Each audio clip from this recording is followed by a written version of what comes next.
ఖడ్గం చరిత్రను మార్చగలదా? సామ్రాజ్యాలను వడికించగలదా? ఒక యువకుడి చేతిలో ఆయుధం లక్షల హృదయాల్లో ధైర్యంగా ఎలా మారింది? ఈ కథ కేవలం యుద్ధం గురించా, లేదా ధర్మం కోసం ధైర్యంగా నిలబడిన ఒక మనిషి గురించా? అనగనగాలోని నేటి సందేశాత్మక కథనం ఆ భారత వీరుని గురించి.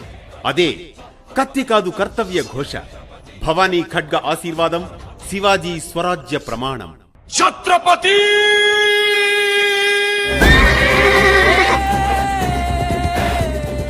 జై జై జై జై జై జై జై జై జై శివాజీ మహారాజ్ జై జై శివాజీ మహారాజ్ జై జై జై జై జై జై జై శివాజీ మహారాజ్ జై.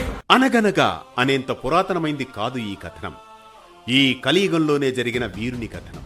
భారత భూమి దక్షిణ పశ్చిమ అరణ్యాల మధ్య, సహ్యాద్రి కొండల మధ్య ధర్మం కోసం తపించిన ఒక బాలుడి కథే ఇది. పేరు శివాజీ.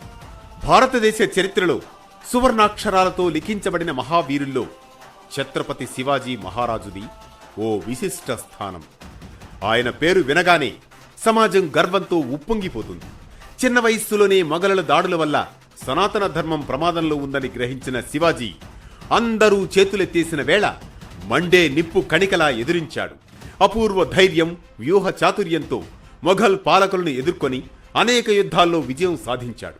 స్వరాజ్య స్థాపనతో ధర్మ రక్షణకు దారి చూపిన వీరుడిగా హిందూ మతాన్ని కాపాడిన ఘనత శివాజీ మహారాజుకే దక్కుతుందని చెప్పడం ఎలాంటి అతిశయోక్తి కాదు. ఛత్రపతి ఛత్రపతి ఛత్రపతి జై ఛత్రపతి శివాజీ మహారాజ్ జై జై జై జై జై జై జై జై.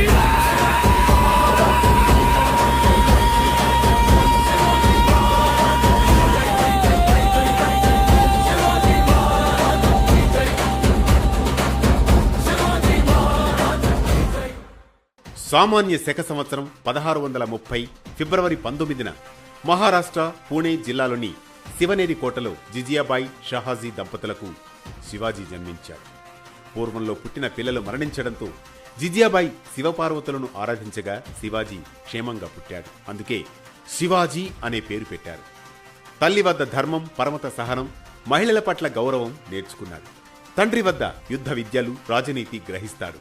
ఓటములను అధ్యయనం చేస్తూ సరికొత్త యుద్ధ తంత్రాలను అవలంబిస్తాడు శివాజీ.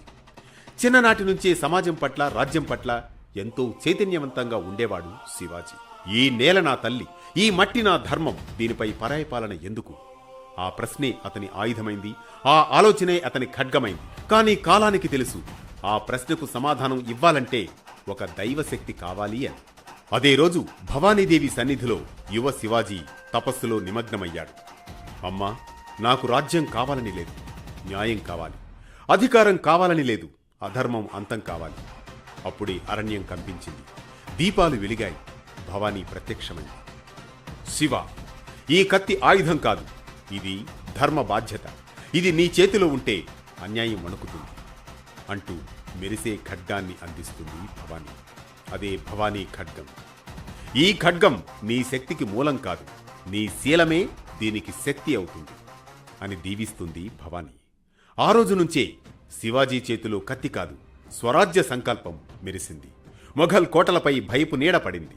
అతను ఒక్కడే, కాని అతని కత్తి వెనుక ఒక దేవత నిలబడి ఉందనే భావన. యుద్ధాల్లో విజయం ఖడ్గం వల్ల రాలేదు, ఖడ్గానికి న్యాయం చేసే చేతి వల్ల వచ్చింది. కొందరు మంత్రులు సలహాలిచ్చారు, మహారాజా జాగ్రత్త అవసరం అని.